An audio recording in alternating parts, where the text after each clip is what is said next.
Well, welcome to Man City's training ground. I'm sat here with my good friend and England international, Joleon Lescott, who's very kindly given up his time to answer a few of our questions. Well, Joleon, hello mate. Hello. You've obviously come a long way since kicking a ball around the playing fields of Four Dwellings High School in Quinton, in the Midlands. Did you always want to be a footballer, and if so, did you think you'd become the England star you are today? Yeah, I always wanted to play. There had a spell when I was around about 14 that I weren't so keen because it was a bit too serious for where I was at. But then when I was leaving school, I realised that's what I wanted to do. And obviously, my older brother played for Aston Villa at the time, so I think any child doesn't look up to their older brother. So it's something I wanted to do, and unfortunately enough, I got the opportunity. Good. You mentioned Aston Villa there. Aston Villa was your childhood team, but at the age of 17 you made your debut for Wolverhampton Wanderers, a bitter rival. Yeah. How did this go down with your family and friends?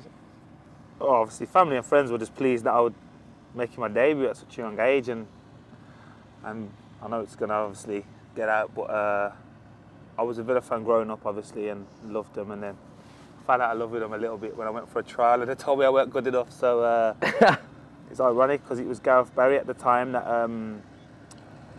that he was signed there, and they decided not to take me on because they had him and Jay Lloyd at the time as well. So I blame Gareth Barry really. Yeah? For me not Have you supporting mentioned Villa that anymore. to him recently? Or? Nah, he knows what I think. Or at first? Yeah, at first there was a little bit of animosity, is that the right Yeah, word to use? correct, But now it's died down now. Right, okay.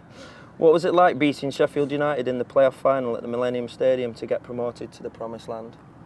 That was amazing. Obviously scoring 3 goals in the first half and still being quite young and inexperienced. And at half time, I don't think I could hear or take in what the manager was saying. I was just thinking, oh, we're going to go up. We're up in the Premier League. So yeah.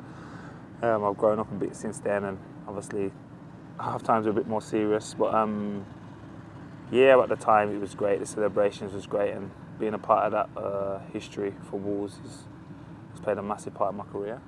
In the 2007-2008 season at Everton, you had a shot-to-goal ratio of 42.1%, the best in the English Premier League. Is that when I scored 10?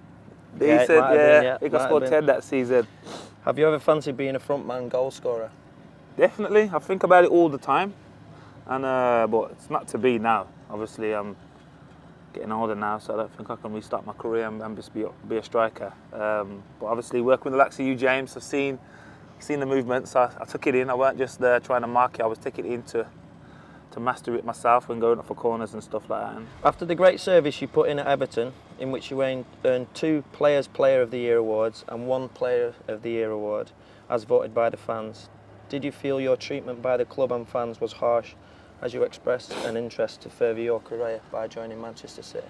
I wouldn't say harsh. I understand why they were so determined to keep me there and the fans were so negative about me leaving, but at that stage of my career I felt for me to win trophies, and the best opportunity for me to do that was to move to City, and since then it's been justified. So I like to think that the fans now realise, obviously I'm not asking them to forgive and forget everything, but yeah, I like to think that they realise why I came to City, and as I say, I still wish Everton all the success, but my short and long-term goals were to win trophies, and I just believed that Man City were capable of doing that a lot earlier than Everton.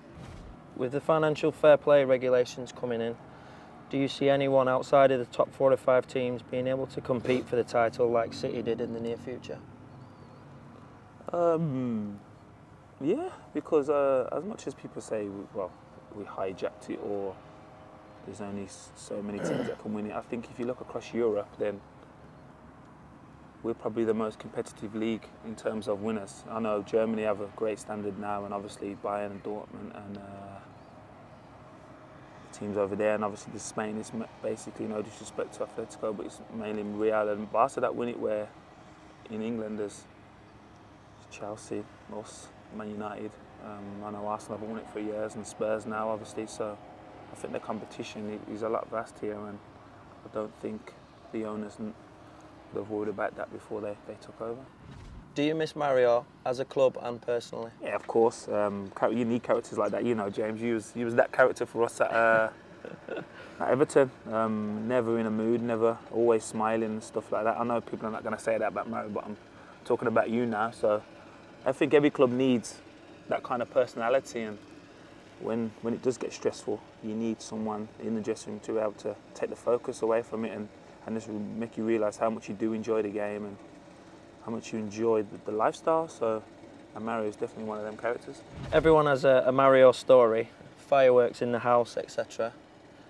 What would be your Mario story? Mario story. Not long come back.